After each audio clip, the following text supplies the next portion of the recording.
Well, how's everybody doing today? Like you said, I'm Chris Ryan. I'm the West Territory Risk Consultant with LGRMS. I've been with the organization about 15 years now, but before that, I was County Clerk, HR Director in Sumter County for 5 years. Love what I do. Love to be able to go out and see people, talk to people, teach. And definitely when it comes to this topic, I want to make sure everybody understands kind of the do's and don'ts. It is still out there and we've got to be very careful.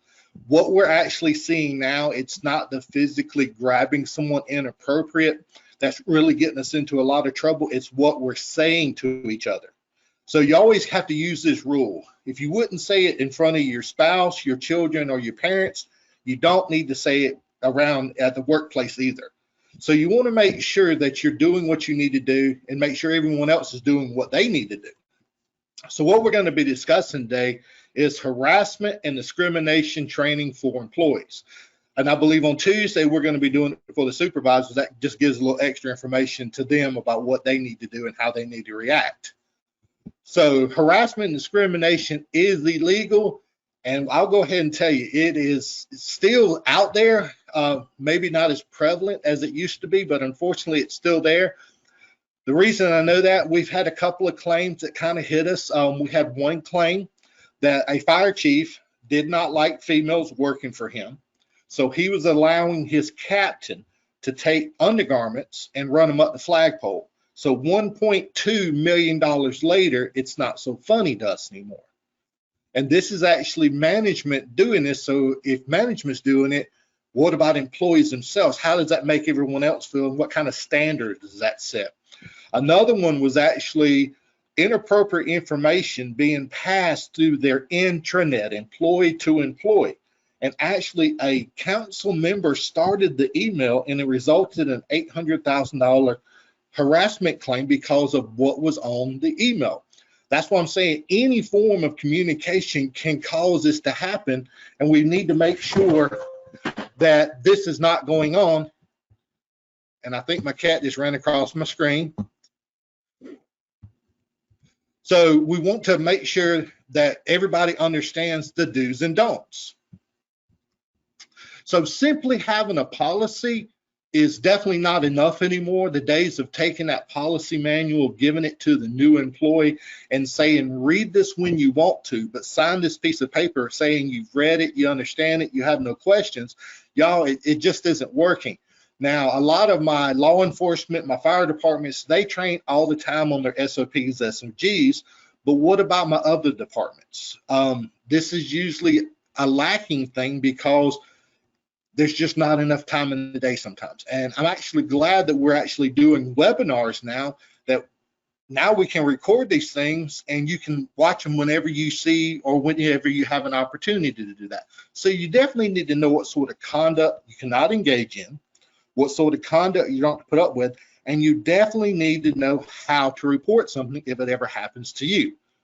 Okay, so definitely all employees need to know that, and most policies that I have seen actually say you can go straight to HR. Now, a lot of people say, well, what about if we go to our chain of command and we go to our immediate supervisor? And that is fine. The only thing is, what if your immediate supervisor was the one that did it to you? Now, you're not going to go to that person and ask them to stop because maybe you might feel intimidated or something like that. You've got to have other avenues for people to report this stuff to. And I've seen everything from, like I said, go straight to HR or go to any supervisor you feel comfortable talking to. So the things that make us unique are the things we like to pick on each other about. Cities and counties are like big family. We love to pick on each other because we're around each other a long time. You know, we know each other. We've been working with them for a long time. We went to school with them or something like that. So it's almost that cross between almost like a family atmosphere and work. And you've got to be able to separate that just a little bit because it can get us into trouble. Because sometimes you think, well, I can say just about anything I want to around this person. They're a friend of mine. Well, not at work, because unfortunately it could be directly affecting somebody or indirectly. So maybe you and I are having a conversation, but somebody overhears us. That's all it takes is for them to overhear us and we can be in some trouble. So you want to make sure that you're not speaking inappropriately about anybody or anything like that. And it could be as simple as this. I always ask everybody, I said, does anyone out here have a nickname? And more people know you by your nickname than your real name. And I can see snickers and smiles and stuff like that usually when I say that. And my question is always this: can you tell me the nickname? Now, sometimes they can, not a problem. It's nothing real bad. But every once in a while, they actually tell me, no, Chris, I can't tell you the nickname. It'll get us into trouble. Well, if that kind of nickname is going to get you into trouble just by telling me, it's probably not appropriate. See, it could be as simple as that. Because something as simple as, I wish that old man would hurry up and retire. He's just taking up space. Well, that's age discrimination. Even though it's in a laughing manner, it still can be a claim filed against you. Or how about this one? You tell somebody they look nice today. Now, it depends on how you say it and what you say. And there is a big difference in you look nice today and you look good in them jeans. Definitely a difference right there. But the frequency that you may say it, or maybe just the fact of they're having a bad day and they just don't want that to be said to them or something like that. So we've got to be careful with what we're doing and saying. So illegal harassment is based on the protected characteristics of sex, age, race, color, disability, handicap, creed, national origin, ancestry, a couple of other things. But on June 26, 2020, sexual orientation was added in Georgia as a protected class. Now, I'll go ahead and tell you, most of my cities and counties and authorities already had this in their policy manuals because we knew it was coming. But that's when it was officially added in Georgia. So now we have to be understanding of that type of situation also. So you got to keep your eyes and ears open. So harassment is a course of conduct directed at a specific person, and it reasonably could cause emotional distress in such person, and it serves no legitimate purpose. One of the first questions you'll be asked if you ever have a claim filed against you is, why did you do it? And please have a better excuse than I thought it would be funny, because I can assure you it's not. And it's not funny to the person that it happened to. Plus, according to the 1983 statute, now cities and counties are not solely responsible for what an employee does. So that means you may be solely responsible for what you're doing to this person, which means you can have a claim filed against you directly. That's one thing you don't want to happen, because when you do this, unfortunately, we have to go before a federal judge in a federal courtroom. Okay, please make sure you're not doing this. And like I said, you want to make sure that just because you think that's your friend and everything, you shouldn't say it around them like that either. It's usually words, gestures, and action would tend to ignore, alarm, or abuse another person. And it's mistreatment of a protected class. And those protected classes were on the slide before this one. Like I said, it's against federal law. And like I said, that's the one thing you don't want to do, is have your life being defended in federal court because you did something that you knew was wrong, but you went on ahead and did it anyway. So you think you're being harassed. Most policies actually ask you to do this. Ask the person to stop. Now, unfortunately, a lot of people can't do that. And I'll go ahead and tell you, if 8, 9 times out of 10, if you ask a person to stop, they're going to stop because maybe they didn't know they were harassing you or putting you in that type of position or something like that. So the only thing is, the reason we have a policy is because that person would not stop. And the policy is set up to where a person can report it without telling anyone about it also. Because some people are timid, they don't want to rock the boat. Maybe they've known this person forever and just don't want to get them in trouble. Now, I'm not crazy enough to know that it doesn't happen, because it does. If it is happening to you, write down what happened: who, what, when, where, and how. And the reason you're doing that is that way you'll have the information in front of you. People forget dates, times, and places all the time. But if an investigation has to happen, you've got everything in writing, so it actually helps that person, the HR person doing the investigation, to talk to the right people and who they need to see and stuff like that. And hopefully it will not go that far. But I usually stress this to people too. Make sure it's a legitimate claim. And I've heard this too many times. I don't like my supervisor. I don't like my coworkers. And I know if I submit a harassment claim against them, it'll change their life forever. And it will, Because unfortunately, even though they're found innocent after the investigation at your city, county, or authority, out there in the public's eyes, you're still guilty. And you know how that usually works out. Okay, so I usually tell people, if you don't like your job, you don't like your coworkers or something like that, your supervisor, the best thing I can tell you to do is probably just find another job. You know, why do you want to be miserable? Just find another job. You may have to talk with friends, loved ones, and even professionals, and hopefully it won't go that far. But also, like I said, we protect each other. We may pick on each other. We're going to protect each other. So you want to make sure in this situation right here that this is not happening anywhere around you. You want to definitely, if you see it, encourage that employee or coworker to report the incident if it happens to them. If they don't report it, we want you to come forward and let us know, because it's better to go ahead and stop it at the initial point before it gets out of hand and costs the city, county, authority millions of dollars. Because according to the 1983 statute also, caps are unlimited. So believe me, this is not a laughing matter. It will cause a lot of heartache and everything else. So as a coworker, you want to stand behind this policy and make sure it's not happening in the work environment. So a lot of people say, oh my goodness, you're always telling us what's against the rules. But what's maybe not against the rules, but could lead into it if it continues in a certain way. And I always look at this one, the persistent effort by a manager to get a subordinate to do their job, even if the manager is male and the subordinate is female, or vice versa. Y'all, the weirdest one I actually ever had somebody ask me, they walked up to me and says, I feel like my supervisor's harassing me. I said, look, I'm not an attorney, but what I can do is I can listen and we can kind of go forward from there. I said, what's going on? He goes, okay, my supervisor told me to go over there and dig that ditch. And I was like, okay, what else? He goes, that's it. I said, well, was he giving you the proper tools to do this? Or was he telling you how deep you need to go or anything like that? He goes, yeah, everything was done, but I just didn't feel like I wanted to go over there and dig that ditch. I said, well, can I ask you a question then? He goes, sure. I said, what's your job title? He goes, I'm a ditch digger. Well, that's just asking you to do your job. That doesn't mean that this person is being or harassing you in any form or fashion. Okay. Like I said, we get some crazy questions sometimes. How about this though, the equal opportunity yeller?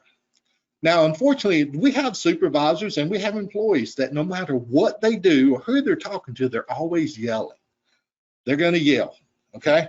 So a couple of questions. My boss is being mean to me. Now, that really depends on what's going on and if it could lead into a possible claim and being yelled at on the job. Now, if they do it to everyone and it's always being done that way, it's probably not going to mean anything unless maybe some cussing starts coming into effect or they start singling people out. That's when it changes, when it comes to a point where it could be a hostile work environment. But just yelling at each other, unfortunately, it's just not professional. So why do people hesitate to report harassment? Definitely fear of losing their job.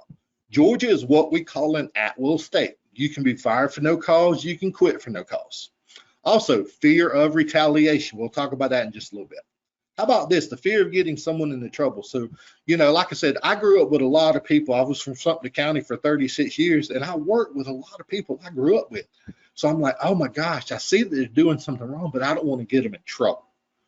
That's the worst thing you can do, because you should be able to, because it's a family atmosphere, go to that person and say, please stop doing this, or it's going to get us into a lot of trouble. How about this? The fear of disrupting the workplace, being accused of no sense of humor. Everybody else was laughing at it. Why aren't you laughing at it? Well, it may not be that funny. That's the problem. Fear of being embarrassed, fear of feeling less like a man or a woman, or how about this one? The fear of not being believed. I haven't had it here in the present, but in the past, I've always had some people come up to me and say, look, I've told my supervisor multiple times that this was happening to me, and they either said I'm either too oversensitive, they don't have time to listen to me, just go back to work, we don't have time for this. And I always stress to my supervisors, that's the last thing you want to do. You've got to have your eyes and ears open, and when someone comes and wants to talk to you about stuff like this, you automatically have an obligation then. Okay, so don't try to sweep it under the rug or anything like that. you need to take care of it as soon as you know about it. So harassment, what does that mean to you and me? Well, like I said, it's federal. If we go to court, which is very unusual, most things are mediated out. But if you go to court, you'll get on that stand, raise that right hand and say, I swear to tell the truth, the whole truth, and nothing but the truth. Every action, conversation, and written comment will be looked at. And like I said, they absolutely love emails, y'all, because we'll say stuff in the email that we won't say face to face to each other. Or we'll pass along an email that we think is funny, but who may get that email and not think it's that funny? So what we need to do is also just be careful with this also. It's this wonderful device that everybody seems to have. It's called the cell phone. We know that inappropriate information is being passed through these things on a daily basis. And we don't want this to happen, especially at work. So if you have a city, county, or authority cell phone, remember, this is not your property. It can be taken away at any time and looked at. Also, if you have your own personal cell phone, be careful with that too, because if you're doing something inappropriate at work and we can prove that, then it looks bad, okay? Please make sure you're not using these cell phones and stuff for inappropriate stuff. So some other key points: the victim or harasser could be a man or a woman. It does not have to be the opposite sex, of course. Harasser can be almost anybody from a manager or supervisor. How about this? An agent of the employer, like a contractor, subcontractor that you might be working with. Co-worker definitely, and a non-employee. So not only do we have to protect employees from employees, but anyone else you come in contact with throughout the day. And you can see how stressful and how almost impossible that may be at times, because you never know who you're going to come across. But we still want to make sure you're protected in all atmospheres of your job. So how can you tell if behavior is inappropriate? You always ask this question: would you want it to show up in your local paper? And I know that a lot of people don't have local papers anymore. How about this? Would you want it to show up on Facebook or YouTube or something like that? And you know everything that happens on the internet and posted on the internet is true, right? That's where we have a problem, because once it's out there, y'all, it's out there. Is there equal power? If my spouse was standing beside me, would I be talking to you like that, or you talking to me in that same fashion? How about this? Would you want anyone in your family to be treated that way? Or are both parties initiating and participating equally? And to tell you the truth, I don't care if it's subordinate, supervisor, or supervisor, subordinate. Anytime this is happening, it's just inappropriate, and we need to make sure it's not happening anymore. Two categories of harassment that we usually look at and see: quid pro quo. That is a supervisor-subordinate relationship. That's the easiest way to understand it. That's when a supervisor thinks that they can use their power to get something in return. And it could be as simple as in religion.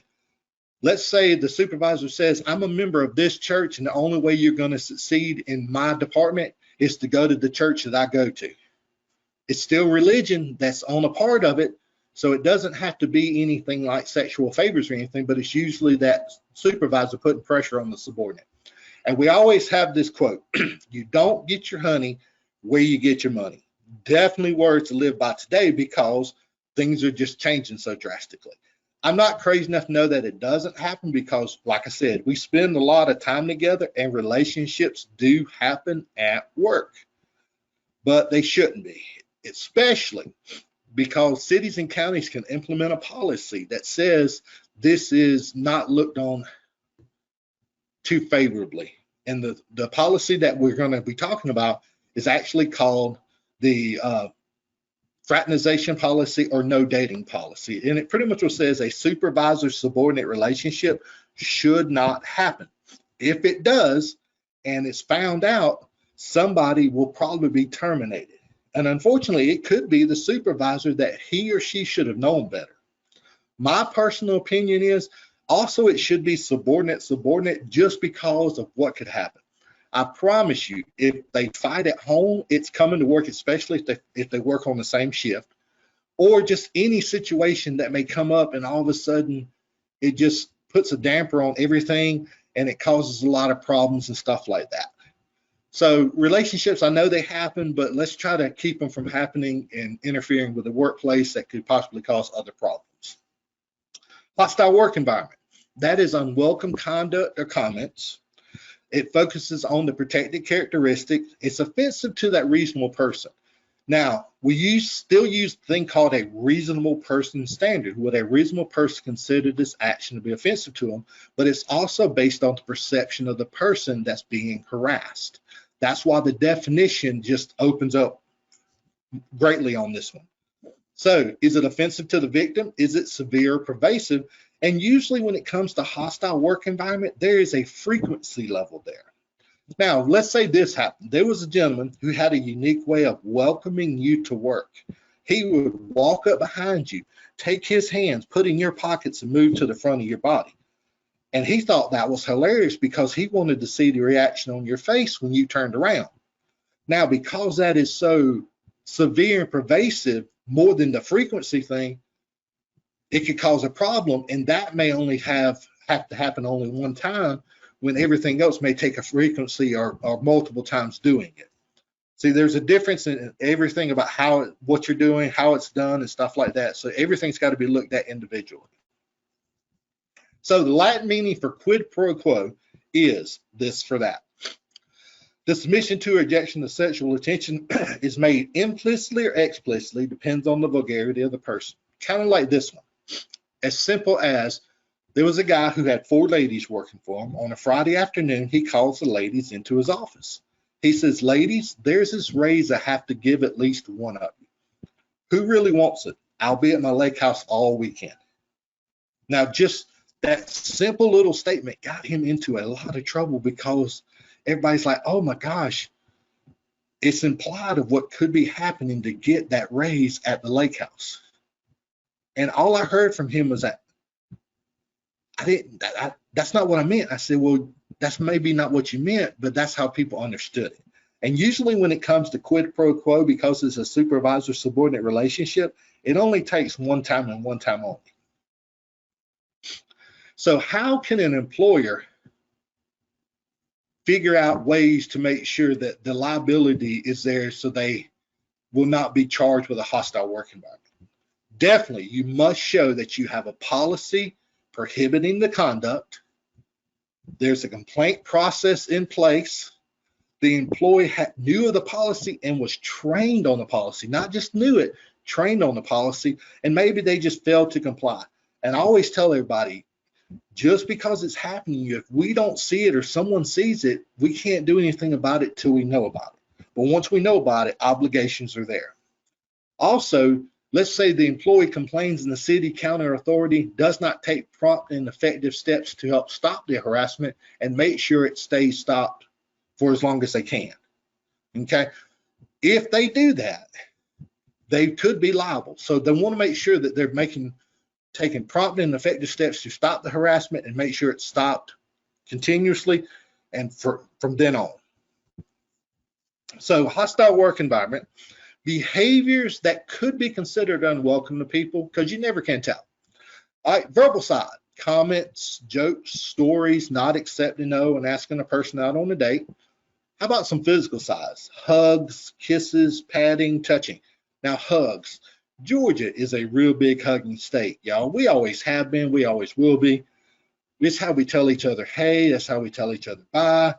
All I'm saying is that just be careful when it comes to hugging, because especially with COVID and everything, people don't like to be touched anymore.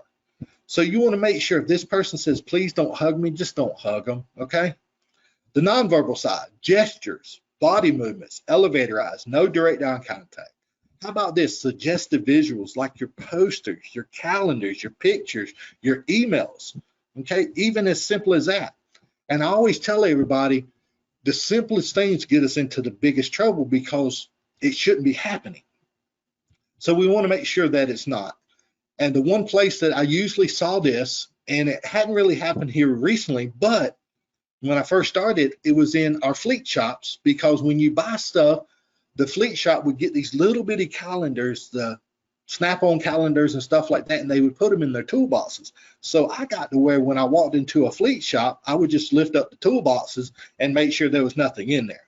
Like I said, it hadn't happened in a long time, but that was just kind of prevalent. And everybody says, oh yeah, that's just kind of boys being boys. I said, yeah, that's true, but it can happen in other places too. And it's not just ladies, gentlemen, it could be anybody doing this. And maybe they don't know they're doing it, but it could be happening. How about this? Facial expressions, even to the point of winking. Now, if somebody winks at you, please don't read a lot into that. They might actually have something in their eye, or naturally they blink a lot when they talk. So let's not read a lot into that yet. Now, once they start doing it multiple times and there's that frequency level that starts building up, then it's a little bit different, okay? So usually when we talk about employment discrimination, we usually have about two of them that we kind of deal with. Now, discrimination can be intended against the group, which means it is focused strictly on that group. We call that desperate treatment of the group. And the example I always give is this. So the city, county, or authority says, we're going to offer early retirement this year, but instead of you having the option of choosing it, they tell you who must take it. And what it is focusing on a protected class of people and pushing them out of the workforce. It could be an older workforce or whatever. Yes, that is illegal. Now, when it comes to public services, that's a little bit different because there's certain standards and stuff that they have to meet, but it's still the same situation. Or how about this one? Maybe it's unintentional, maybe, and it creates a desperate impact for the group. And the example I always use with this one is this. So the city or county authority says, for some reason, we're going to have to downsize this year. And in downsizing, that means you're going to get rid of a certain group of people. But you got to be careful who's involved and who's part of that certain group of people. So they say, okay, so to decrease the salary line item, we're going to get rid of all the administrative assistants. Now, typically, administrative assistants are usually female. Don't get me wrong, there's males out there too, but usually they're female. And because of that, when you get rid of a bunch of protected class people, that could cause a desperate impact and could cause discrimination in your workplace. So cities and counties and authorities have to be very careful when it comes to who and what they're going to do when they have to downsize. All right, some discrimination acts that we actually deal with. Age Discrimination Act of 67. You must have at least 20 or more employees, and most of my entities have that. And it's pretty much what says this. If you are over the age of 40, you are in a protected class now, okay?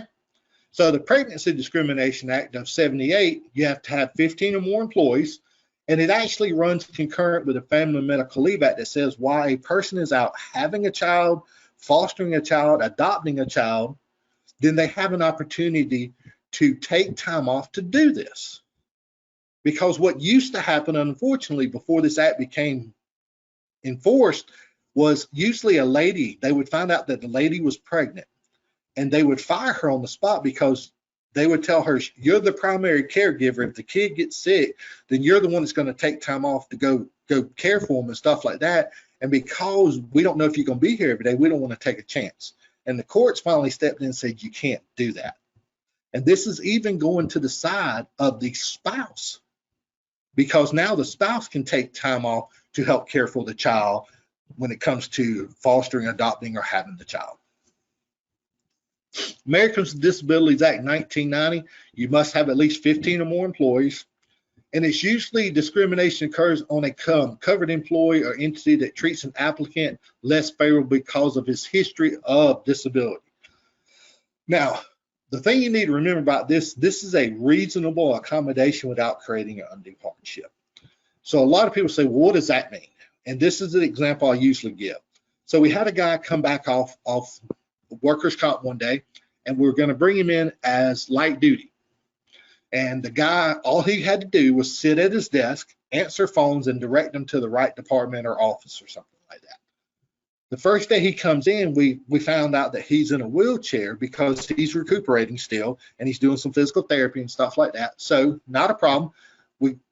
He goes into the first office, and we figure out that his wheelchair would not fit up under the desk. Now, oh my goodness, what do you do now? A reasonable accommodation would probably be something like this. Change desks, change office, lift the desk up, something like that, okay? Actually, the request that he made was a $30,000 desk that when he comes in, he pushes a button, it raises, he pushes another button, it lowers back down on top of him. that's not really reasonable for a city or county or authority to pay. And it's usually less than 6 months that this is going to happen or continue. So reasonable accommodation, you're always making sure. Unfortunately, we've had some people that were trying to be a little funny, I guess, and they actually said, well, how about this? Either take him out of the wheelchair or take the air out of his wheelchair tires. Okay. Not really funny, but please don't do that. We're already dealing with ADA as it is. That's the last thing you want to do, is do something like that. That could be detrimental, okay? Equal Pay Act of 63. All employees are covered under this act. And this is the one that usually confuses me just about as bad as harassment, just because of this. A lady and a gentleman hired at the same time, same qualifications, same background, same job requirements that are going to be given to both of them, and the lady's being paid below the gentleman. And I always have to ask a question of why. And most of the time, they can't really give me a good answer. Now, some of the things that they say, yeah, I understand. If they've been there, if the gentleman's been there longer or the lady's been there longer, of course, they're going to make more money if they have more certifications, more qualifications. Okay, but if everything's equal, when they come in equal, they better be paid equal. Unfortunately, where I see it sometimes now is entry-level positions where the lady's being paid below entry level. And again, I usually come in and go, why? And I always hear this: she's not qualified for the job. Okay, well, hold on one second. Let me ask you a couple of questions then. Okay, my first question is, did you interview this person? Yes, we did. Okay, did you offer this person the job? Yes, we did. Did you hire her? Yes, we did. You just made her qualified for the job. Please bring them up to speed before we have a claim filed against us for this. This is not funny anymore, and this is not only happening in work environments, but all over the place. And it's just not right. Title VII Civil Rights Act of 64, you must have at least 15 or more employees. And unfortunately, this may be a supervisor that thinks he or she has so much power that they could ask for sexual favors before giving out pay and benefits. And unfortunately, we've had a situation where we had a supervisor take his administrative assistant to some training. And I've always heard this when I go off to training: what happens at training stays at training. Don't believe that, because it will beat you back. I promise you. Okay, that is not a good excuse. And unfortunately, this guy would have dinner with his administrative assistant on a daily basis while they were at training. But one night he had a little bit too much to drink, and he decided to ask her to meet him in his hotel room. And he promised her that there was a raise that she was guaranteed to get. The only thing is, like I said, she videotaped him. And according to Georgia law, only one person has to know you're being videotaped as part of the conversation, and it was her. So all we heard was, I didn't do it. I didn't do it. And we were looking at the phone going, okay, is that you? And he's like, well, I did it, but I didn't mean to. And I stress this to people. Phones are all over the place. They're always recording us. You've got to make sure you set that professional standard in everything you do, especially if you have that emblem on your shirt of where you're working. So the group that actually comes in to investigate discrimination and harassment claims is called the EEOC, the Equal Employment Opportunity Commission. Usually when they get a case, they put it in 3 different categories. First one is there's no claim, there's nothing to it, the case is closed, the person is given a right to sue letter, they can sue you civilly for 180 days. Next one is either they make a judgment based off the information you sent to them, or they actually send a letter to usually your HR department, your city hall, your BOC or something like that, requesting additional information, and they give you a time frame that you must get it to them, and they'll make a judgment based off of that. Now, unfortunately, we do have those times where this happens. Yes, I'm with EEOC. I'm here to investigate. Y'all, once they're here, we're already in trouble. And we don't want that to happen at our city, county, and authorities, okay? So that's why we got to have our eyes and ears open and make sure this is not happening anywhere in your work environment, okay? So behavior in the workplace. Now, I'm not crazy enough to know that we're going to get along with each other every single day. It's not going to happen.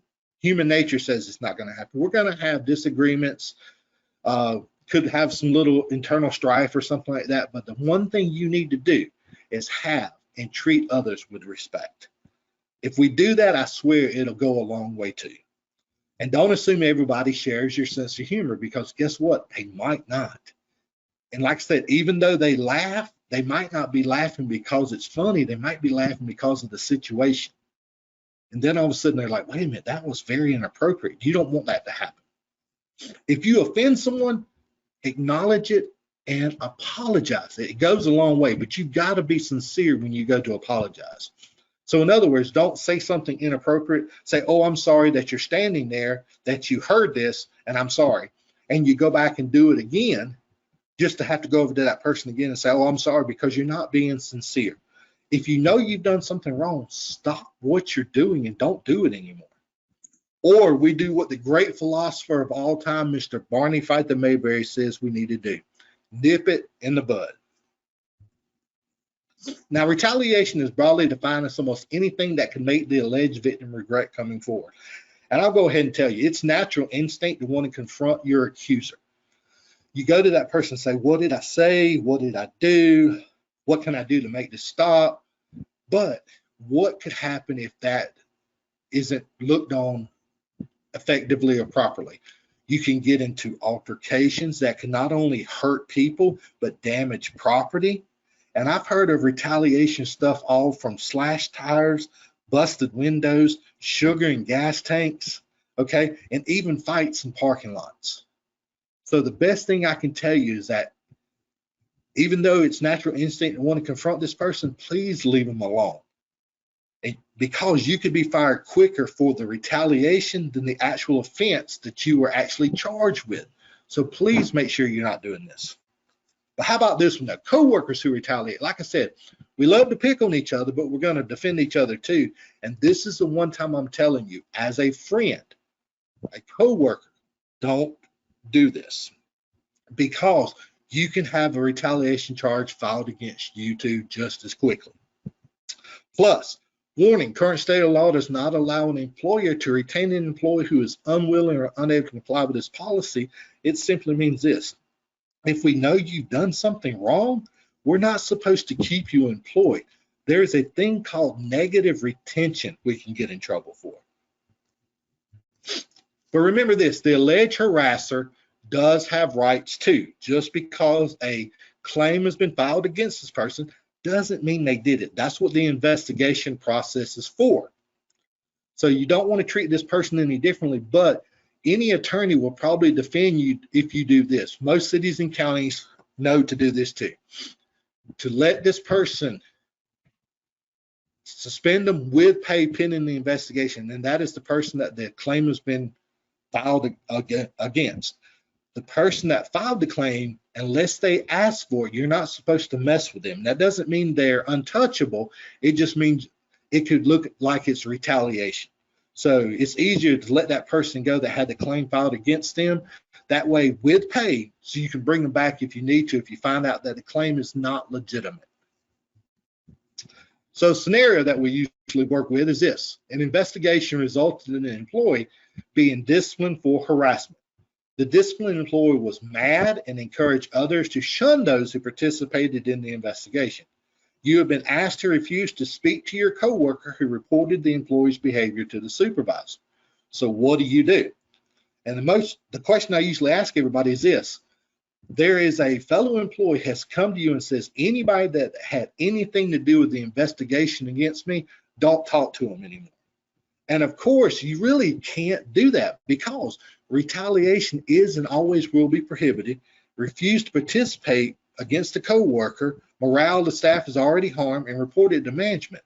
But y'all, I actually had one person come up to me after class one day and says, look, what you said about that situation is wrong. I said, well, what are you talking about? He goes, if that was my best friend, I would stand behind him or her no matter what they did.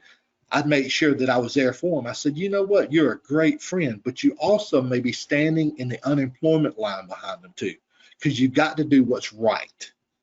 Okay, not because of the person, you've got to do what's right because of the situation. So we usually use this hypothetical factual scenario. I know it sounds kind of funny, but Roy is a longtime battalion chief for a municipal fire department. For decades, he has employed a management style that promotes a family atmosphere at the fire station he oversees. In doing so, Roy casts himself as a firefighter father and other firefighters as each of his brothers and sisters. In keeping with this management approach, Roy often hugs the firefighters, both male and female, at various points throughout their shift. Tanya, a recently transferred firefighter who never previously worked under Roy's command, she is not a hugger and consistently pushes him away when he attempts to hug her. Roy is persistent in telling Tanya that you just need to understand we're a family here. Family members hug each other, so you might as well go ahead and get used to it. Well, Tanya files a sexual harassment complaint with the city HR director, who subsequently holds a meeting with the city manager, the fire chief, and Roy. Roy is told to stop hugging everyone. He responds by saying, I've considered these firefighters to be my sons and daughters. I've been hugging them for over 30 years, and I'm too old to stop now. So you might as well go ahead and fire me. In aspiration, the city manager says, well, Roy, can we at least get you to stop hugging the women? Roy is sad, but agrees to the compromise. From that point forward, he only hugs male firefighters. Whenever a female firefighter attempts to hug him, he pulls away and says, nope, sorry, women don't get hugged anymore. After several weeks of this, Sarah, a firefighter assigned to one of Roy's station, files a grievance with HR alleging that Roy is discriminating against her and the other female firefighters by withholding hugs from them. Kind of Roy's in a pickle. He's in a danged if you do, danged if you don't situation. So a couple of questions that we normally ask. Since Roy hugged both male and female subordinates, was Tanya's sexual harassment complaint invalid? And of course, it was not invalid because she told him to stop hugging her. She felt that this violated her. Not only did she tell him multiple times, but she also pushed him away, which even increased it because now he's grabbing her or touching her without her permission, which could lead into another lawsuit on a different plane, okay? That we don't have anything about a civil lawsuit or something like that. So we got to be careful with stuff like this. She said, don't hug me, just don't hug her. All right, since Roy only hugged male subordinates after Tanya's complaint, was Sarah's discrimination complaint invalid? Now, like I said, that Roy's in a bad situation, but unfortunately, this is a form of discrimination because he was actually going against a protected class of people, you know? And the only thing is, he's not the one that's going to be on the hook for this. The person that actually told him and gave him a direct order to not hug his female subordinates was the city manager. So the city manager is probably going to be on the hook for this one and not Roy, okay? If the city had known for years that Roy hugged all of his employees, were his rights violated when he was finally instructed to stop? Now, first thing everybody usually says is, Roy's probably over the age of 40, so he's in a protected class, right? I said, yes, but there's no law that says you have a right to hug anyone, okay? And as you know, times and things change. What was considered done 20, 30 years ago can't be done today, and what was welcome yesterday may not be welcome today. So you've got to change with the times or we're going to be in trouble. So what could the city or county should have done to help Tanya's complaint differently? Definitely what they can do is develop a policy. And it says from this point forward, there will be no hugging at this city, county, or authority. Can't do it. And then somebody says, well, Roy says he's too old to stop. And you might as well go ahead and fire him. And unfortunately, that may be what needs to happen because he's the problem that we're having to deal with right now. So let's say Roy is fired and Tanya goes back to work. Do you think she might have some repercussions when she goes back to the different stations and stuff? And she will be faced with that. Unfortunately, it's going to happen. So now, even though Roy's gone, the case is not over, and HR knows that we've got to go back periodically to the stations, especially where Tanya's at, and make sure she's not being discriminated, harassed, or retaliated against. And this is not something that's a day thing. This is something that could last for years. not days, not months, but years. Okay. So let's say this happened. Roy's not fired and Tanya just goes, you know what? I quit. Now everybody's like, well, you know, the person that made the complaint is gone. So, and I always ask, is the case over though? And it's not, because Tanya can actually come back and file a complaint even though she's not an employee. Okay. Also, the problem is still there. Now that Tanya felt like she could come forward, now maybe someone else may feel like they can come forward and say, I don't want him hugging me either. And it could be one of the male firefighters. So you've got to be careful with this one, because the situation, the problem is still there, that Roy is still hugging people. And if Tanya leaves, he's probably going to go back to hugging. So definitely that policy that says no more hugging is pretty much more straightforward. And it says, if this happened, you will be progressively disciplined. Then I always give this scenario. Let's say Tanya leaves, and one day you get a call, especially at my fire departments, because pretty much anybody can answer the phone there.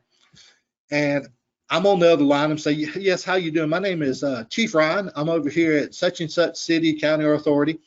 And I have a young lady that applied to be one of our firefighters over here, and her name is Tanya. So what can you tell me about her? And I've had different people say, well, don't hug her. And I'm like, no, please don't do that, okay? Because that could get us into a lot of trouble. Because the first thing she's going to ask is, who did you talk to, especially if she doesn't get the job? And she's qualified for it, of course, because she's got some experience as a firefighter. So let's say that she finds out who it is. You can be filed civilly for giving out information like that, and you don't want to do that. So I always tell everybody, if you get a phone call and it says, can you tell me about a prior employee? All you need to do is do one thing. Say, hold on one second. Let me get you in touch with HR, and they can answer any questions you have about this employee.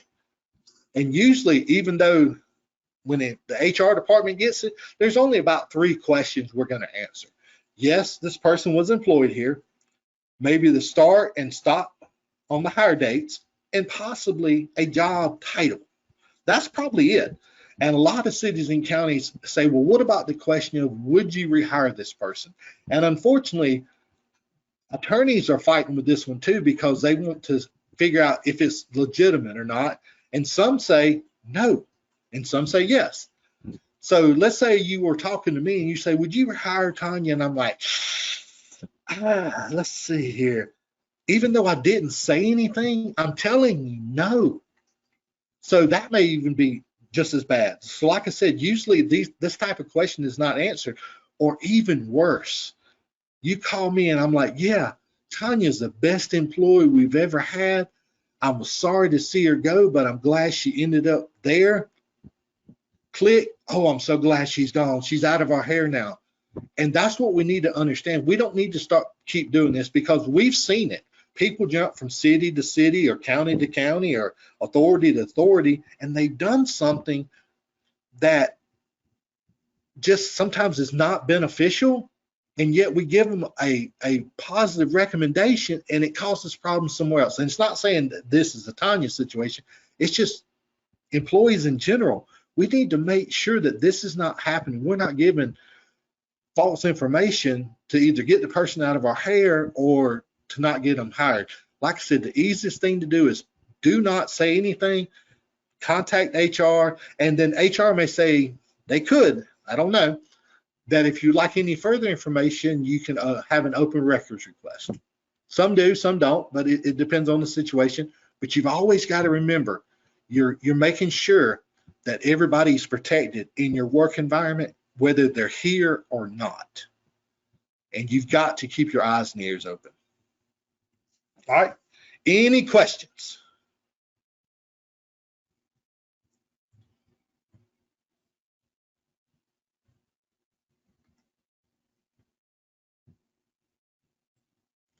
Dan, any questions?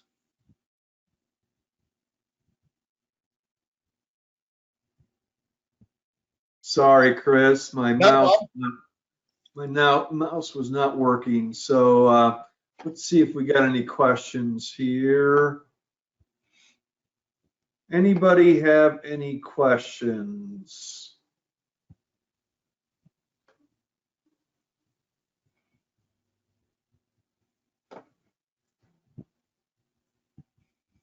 Again, people like the closed caption. Great job. Did you have a booklet that we can get with all this information? We'll actually send everybody the presentation. I don't have a booklet. I guess if you want to just print the presentation into a format where people can take notes and stuff by it, that may help out. Okay. What if the investigation is found false? What happens to the complainant? All right. So unfortunately, we've had this conversation with EEOC.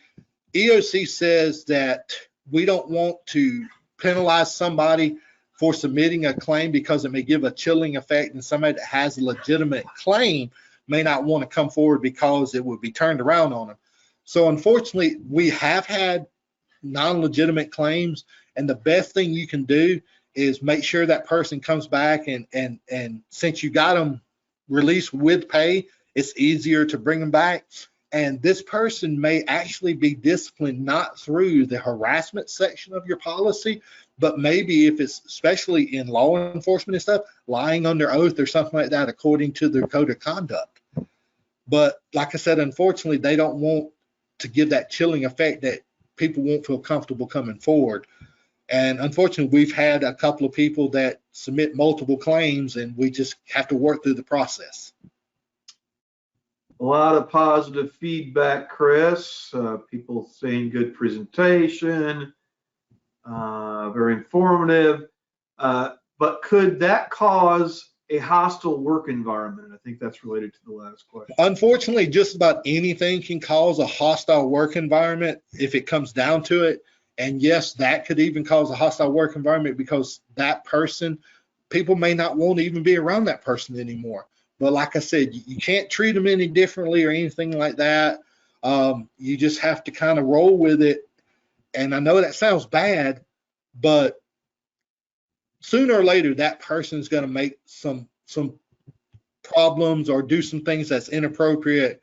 And you know, it's not based on the claim; it's based on their ability to do, not do their job effectively and stuff like that. So, I mean, it's just hard to kind of go through the process, but that's kind of what we have to do. So here's a question. Is there training offered for investigating claims? Yes, we actually have on our YouTube channel, there is a session of harassment investigation, and it's actually done by the attorneys. So that gives you a more, I guess, qualified thing than just me talking to you about it, that I think the lawyer is actually telling you the steps that you need to go through when you're doing an investigation. And a lot of times, cities and counties may not do the investigation internally. They may actually have a third party come in and look at the information. So all they're looking at is facts and making a judgment based on facts. That way there's no bias in there sometimes. But like I said, there is a webinar on YouTube that talks about that with the attorneys. So it just for everyone, you can find that webinar, a link to that within our upcoming webinars. So if you search down to the bottom, you'll see a link to that webinar, or you can just email me and I'll send you the link. Okay. But good point, Chris. Will you be providing a webinar in the future on the topic of diversity? If that's something that Dan feels that we need, then definitely. I do have a diversity presentation that I can send to anyone that would like it. It's usually about 30 minutes so, and it kind of just, it doesn't go too in depth, but it's just an icebreaker kind of thing. In your example, in reference to your example of two employees being hired at the same time, one female, one male, the female being paid less, it can also work both ways, correct? Oh yeah, definitely. The male could be paid less, the female could be paid less. What I'm saying is that if that's happening and everybody has the same qualifications, then we need to look at why this is happening. Now, like I said, there's different things that could be happening. Maybe the person has more seniority, they have more qualifications or something like that. Yes, of course, somebody would probably make more money if they had this. But if everything's equal, whether it's male or female, it doesn't matter. They need to make sure they're being paid equal, coming in at the same job, at the same qualifications and everything. What if the complainant keeps making several complaints that were found false?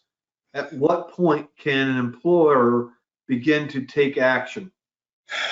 That's when you really need to talk to your attorney, your city, county, or authority attorney, and you need to talk to our helplines, either through ACCG or GMA.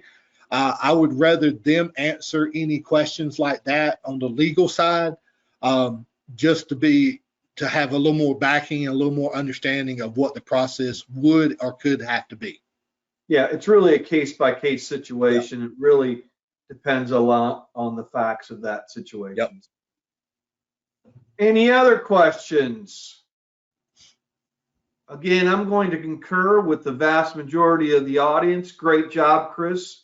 Thank you. I think you hit all the points. Again, as I said, we will be recording this. I will be sending a link with the recording. We're doing another supervisor version of this next Tuesday, I believe. I'm going to combine the two, so you'll have both presentations, both links to webinars. If you are interested in the diversity training, or you're interested in the webinar on doing the investigation, send me an email and I'll see what we can do. So we'd like to see your things. So thank you so much. A lot of thank yous. And with that being said, I'm going to say goodbye to all. Thank you. Y'all have a good day.